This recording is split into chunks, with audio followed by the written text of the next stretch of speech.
Have you ever felt trapped in a cycle that repeats itself, even when everything around you seems to change? That no matter how many times you move city, partner, or job, the same anguish always returns, wearing a new shape, a new voice, but with the same root? That sensation of repetition is no coincidence. It's a call to look within. Carl Jung said, "Until you make the unconscious conscious, it will direct your life, and you will call it fate." This means that much of your choices, emotions and reactions don't come from your conscious will, but from something far older and invisible, your unconscious contents. You don't notice it, but you're being driven by impulses, patterns, and inner images that silently shape your life. Imagine you're walking inside a maze without knowing it. Every step you take feels new, but inevitably leads you to the same center, the same dead end. And then you say, "It's fate," when in fact it's only the invisible script of your psyche playing out behind the scenes. That script has been written since early on. It's formed from your most striking experiences, your traumas, your family beliefs, the silences you learn to accept, the affections you learn to hide. All of this settles into a territory Jung called the personal unconscious. But there's something even deeper, something that spans not only your story, but the story of all humanity. A broader field Jung named the collective unconscious. It is in that soil that the great cycles form, patterns that don't belong solely to you, but that you relive, like an actor stepping onto the stage of a drama written long before you were born. Maybe that's why you always attract the same kind of relationship. Maybe that's why you sabotage the moments when things finally seem to go right. Maybe that's why the same emptiness follows you, even when the setting changes. But the cycle only persists because it's hidden. It works best when you can't see it. The first step to breaking it is to look, to shine a light on the darkness working behind your conscious mind. Jung called this the process of individuation, the path of becoming who you are by bringing to light everything that was excluded, repressed, or ignored. And if you've made it this far, perhaps you're already ready to look. But before we continue, I want to extend an invitation. If this kind of reflection moves you, if you feel you need to break this cycle and wish to deepen this inward gaze, subscribe to this channel. Now here we dive deep. We don't talk about quick fixes, but about real transformation. And this inner journey isn't simple, but you don't have to walk it alone. Subscribing is a small outward step with profound inward impact, because every new piece of content is a mirror, and sometimes it's in a mirror that the soul awakens. Now close your eyes for a moment if you can. Breathe deeply. Think about the last 3 years of your life. What did you repeat most? Which emotion was most constant? And what is the silent story being told through you? Without your noticing, we repeat patterns not because we're weak, but because we're unconscious, and what's unconscious rules us. This is the invisible cycle. The first step is seeing it, and to see, in-depth psychology, isn't just with the eyes. It's with consciousness. It's with the courage to endure the discomfort of realizing that much of what you call me was merely emotional survival, masks, reactions. And this isn't an accusation, it's liberation. You are not the cycle, you are the one who can break it.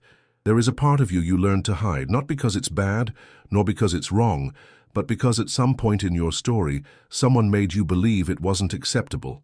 That forgotten, rejected, denied part is what Jung called the shadow. The shadow is not only what's dark in a moral sense, it's everything outside the light of consciousness, everything set aside so you could adapt, belong, or survive. Imagine a child, criticized for being too sensitive. She learns that showing emotion is dangerous, so she buries that part. Later, she becomes someone strong, controlled, yet disconnected from her own emotions, suffocated by an armor that feels protective, but is also a prison. Or someone who learned they couldn't feel anger, who had to be good, polite, understanding all the time. That anger doesn't vanish, it accumulates, and one day it erupts. Not at the one who caused the harm, but at whoever is nearby. Or it turns inward, as guilt, chronic fatigue, or anxiety. The shadow works like this, in the dark, and the more we deny its existence, the stronger it grows. Jung said that what you resist persists, and what you deny in yourself, you project onto others. That's why certain people irritate you disproportionately. They aren't merely unbearable, they're holding up a mirror. They reflect a part of you you refuse to see, that other's arrogance. Could it touch your own need to feel right all the time? That other's emotional dependence. Doesn't it mirror your hidden lack beneath forced independence? The shadow is the mirror, and it only reveals itself through projection. Jung wrote, "Everything that irritates us about others can lead us to an understanding of ourselves." That doesn't mean every behavior of others is correct, but that your reaction to it says more about you than you imagine. Facing the shadow is one of the bravest acts you can perform, because it demands humility. It requires relinquishing the idealized image you've built of yourself, and that hurts. But it also liberates, because the shadow isn't only what you deem ugly, it also houses repressed gifts, forgotten potentials, legitimate desires you had to bury. You are not whole while you deny parts of yourself, and you cannot transform while fighting against what is yours. The cycle only breaks when you reunite with your shadow, when you stop fleeing from it and begin to dialogue with it. Ask yourself now, what do I judge most in others? What bothers me the most? And if this were a symbolic language, what would it be trying to tell me about myself? Remember, what you avoid is often what controls you most, and what you integrate stops dominating you. Light doesn't conquer the shadow. Light integrates the shadow, because you only become whole when you embrace everything you are, not just what is beautiful. Have you caught yourself saying yes when you wanted to say no? Smiling when you wanted to scream? Following a path simply because it seemed right to others, even though inside it felt empty? That is the persona at work. The persona, according to Carl Jung, is the mask we use to present ourselves to the world. It's the character we learn to play, so we'd be accepted, admired, or simply survive. From an early age, you saw which behaviors earned approval and which earned rejection. You shaped your expression, your language, your gestures, your dreams, until a social identity formed. But that identity often doesn't correspond to your essence. It corresponds to what's expected of you. Jung said the persona is a concession we make to society, and, on some level, it's necessary. We cannot live socially without some adaptation. The problem arises when we confuse ourselves with that mask, when we no longer know where the character ends and the being begins. The persona protects you, but also imprisons you, because to sustain it, you must repress authentic parts of yourself. And that costs dearly. It costs spontaneity. It costs joy. It costs truth. How many times have you made decisions thinking about what your parents would expect, or what your friends would think, or how it would look to the world, and then felt that emptiness, the inner silence that says without words, this isn't you? The fear of disappointing is one of the pillars supporting the persona, an ancestral fear, since we're programmed to link acceptance with survival, rejection with abandonment. So we become what others value, even when it costs who we are. But there's an even greater price to keep pleasing the world. You disappoint yourself. And over time, that inner disappointment manifests as chronic sadness, anxiety, apathy, or a constant sense that something's missing. Even when, theoretically, everything is fine, it's at that point many feel the call, a subtle unease that begins to grow, an inner voice asking, what if all this isn't who I am? Breaking with the persona doesn't happen at once. It demands the courage to disappoint, to be misunderstood, to stop pleasing. But it's also the beginning of true freedom. Ask yourself, who would you be if you weren't afraid of disappointing anyone? What would you do if others' opinions held no power over your choices? This kind of reflection can shake your foundations because it reveals that much of your identity may have been built as defense, not as expression of the soul. But don't blame yourself for that. The persona isn't a mistake. It was necessary. It protected you when you couldn't yet be who you are. But now perhaps it's time to let it rest, because behind the persona there is a deeper self, a self that doesn't seek acceptance but truth. And only when you find that self does the cycle begin to break. What if I told you the story you live and isn't just yours? What if, behind the choices, conflicts, and pains that repeat, there were a plot far older, a myth that updates every generation, every face, every soul? Carl Jung believed, we all carry archetypes within us.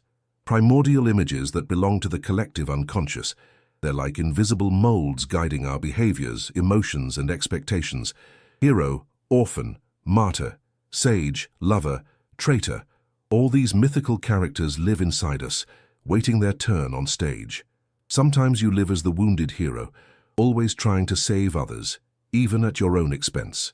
Other times you act as the orphan, convinced no one will truly be there, or like the martyr, sacrificing, silently, feeding the belief that suffering is the path to love. The most striking thing is we don't realize we're living a story already written.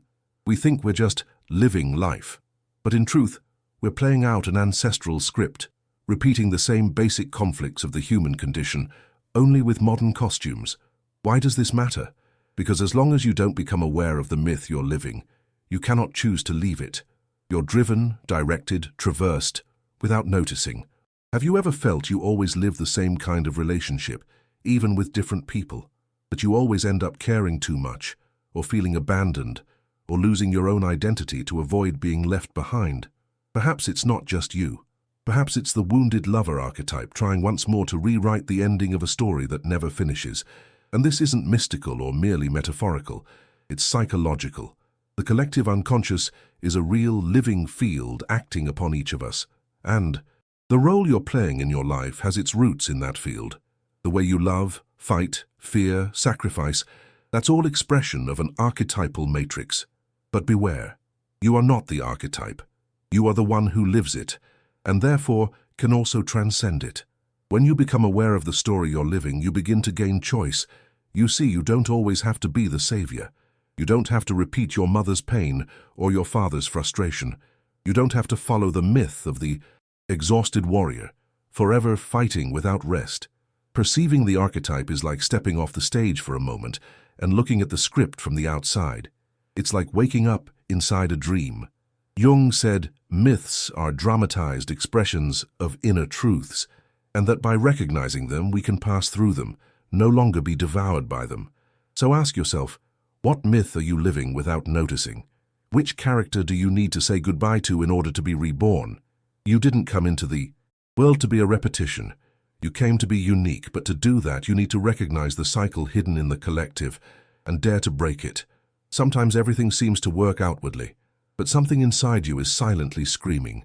It's an inexplicable dissatisfaction, a tiredness that rest can't cure, a feeling that life has lost its flavor, even when nothing seems objectively wrong. That's the call. It's when the soul begins to whisper that you can't continue living the same way. That you can't keep repeating, hiding, pretending. The call to individuation is this. The moment your ego starts to perceive that it isn't the center of everything, that there's something larger, deeper, more true, and that this something is demanding entry. But the ego resists, because it was built to keep everything as it is.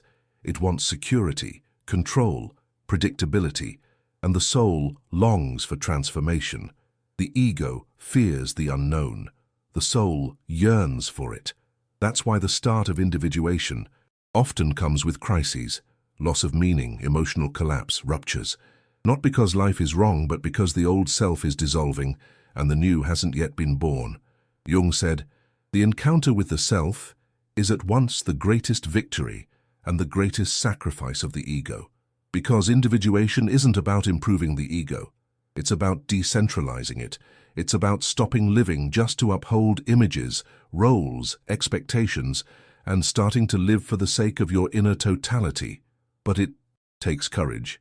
Because the call doesn't always arrive as serene inspiration. Sometimes it arrives as exhaustion, as unbearable repetition, as emptiness. And that's when you have two choices: go back to sleep or cross the threshold. Going back to sleep is returning to the cycle, repeating the same patterns, hiding pain with distractions, following the world's flow even though your chest is tight.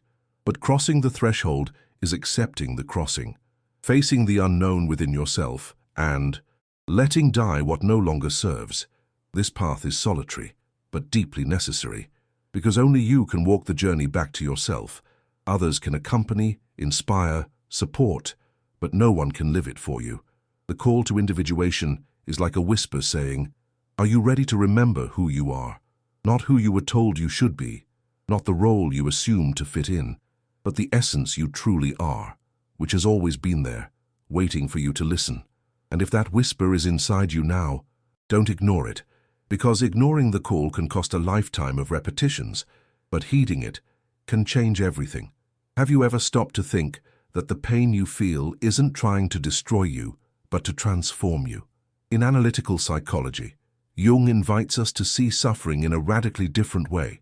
He said there is no awakening of consciousness without pain, because suffering, when faced with presence and courage, becomes alchemy. Psychological alchemy is the process of transforming the raw matter of the psyche, impulses, traumas, fears, shadows, into something higher. Consciousness, freedom, meaning. It's the symbolic journey from chaos to clarity, from fragmentation to wholeness. The ancient alchemists sought to turn lead into gold. For Jung, that lead represents our densest, most primitive, unconscious parts, and the gold symbolizes the self, the totality of being. But this process doesn't occur without fire. In inner alchemy, fire is pain, crisis, the collapse of what was known. And the first stage is nigredo, the dark night of the soul. It's when everything falls apart, when you no longer know who you are, when you feel you've lost control. It's confusion, emptiness, deafening silence. Yet, it's also the beginning, because it's precisely in that place that something new can be born, not at the edges of the comfort zone, but at the heart of the rupture. Then comes albedo, a sudden clarity, an insight, a symbolic understanding. It's when you start to see what was hidden. When patterns make sense, pains find a voice, and the shadow begins to speak with the light. And finally, rubedo, reintegration, rebirth, not as a return to what was, but as an emergence transformed, whole, embracing light and darkness, fragility and strength, pain and wisdom. But that transmutation requires a fundamental act, looking at yourself without judgment, sitting before your pain and asking, what do you want to show me? Because pain, when heard with awareness, reveals the path back to center. You can apply this process practically. Whenever an intense emotion arises, anger, fear, jealousy, guilt, rather than repressing it or identifying with it, pause, breathe, observe. Ask yourself, where does this come from? What is it trying to protect? What does it reveal about me? This kind of reflection is what turns lead into gold. You no longer need to flee pain, you need to understand it, because it's the soul's language calling for healing. And remember, true alchemy isn't about escaping suffering, but about crossing through it with consciousness. It's about letting it shatter what's no longer you, so that what is essential can finally emerge. There's no rush, there's no right path, but there is a commitment, not to give up on yourself in the middle of the process. You are not breaking, you are being remade. Becoming who you are may seem like a simple phrase, but it's one of the deepest, bravest, and most sacred tasks of existence. For much of your life, you learned to mold yourself, to be what was expected, what was safest, what wouldn't cause conflict. You learned to survive. But at some point, survival begins to suffocate, because there's a part of you that didn't come to this world to please. You came to exist in wholeness. Jung said, the privilege of life is to become who you really are, not what others projected onto you, not what the world demands, but what lives in your truest core, the self, the organizing center of your psyche. And when you begin to live from that center, everything changes. You stop bargaining with your truth to fit in. You stop chasing validation because you understand that your peace no longer depends on external applause, but on internal alignment. Life ceases to be a performance. It becomes expression. You start making decisions not out of fear or obligation, but out of coherence. You say no when it's needed. You say yes when you feel it. And perhaps the hardest, you learn to hold the silence between one choice and another, because not everything needs an explanation. When you are whole, your presence speaks for you. But this doesn't mean perfection. Becoming who you are includes accepting your shadows, your limits, your flaws. It means stopping the demand for a polished version of your soul. It means living authentically, even if that sometimes scares, upsets, or displeases. What you gain in return is freedom. A freedom independent of circumstances. It arises when you stop living at war with yourself. When every part of you, fear, strength, sensitivity, desire, finds a place within you, the cycle that once trapped you no longer holds the same power, because now you see it, now you choose, now you respond instead of react. That is individuation. And even if the world outside keeps its demands, something within you no longer needs to bow, because you have found an axis, a center, a root. Being who you are in this world may be the greatest act of rebellion, but it's also the greatest act of love, and perhaps, just perhaps, that is the true purpose of life, to remember yourself, to gather the pieces, to stop being what was expected, and finally be who you always were. Because you are not here to repeat stories, you are here to write your own. Now tell me, what are you waiting for to become who you are? Some things don't change from the outside in. They are broken from the inside first, in silence. And then, little by little, the world around you begins to look different.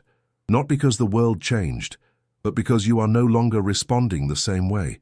You may not have answers yet, but if something in you heard deeply, then you are no longer the same as when you began. Consciousness needn't be grandiose. Sometimes it's enough to recognize a pattern, the discomfort at an automatic choice, the silent refusal to repeat what has always been repeated. There is no recipe, there is no map, there is presence and responsibility. The responsibility to become who you are, even if it costs everything you built to protect yourself. The cycle continues until someone decides to interrupt it. That decision isn't loud. It happens the moment you stop fleeing from yourself. That's when freedom begins. That's when the real begins.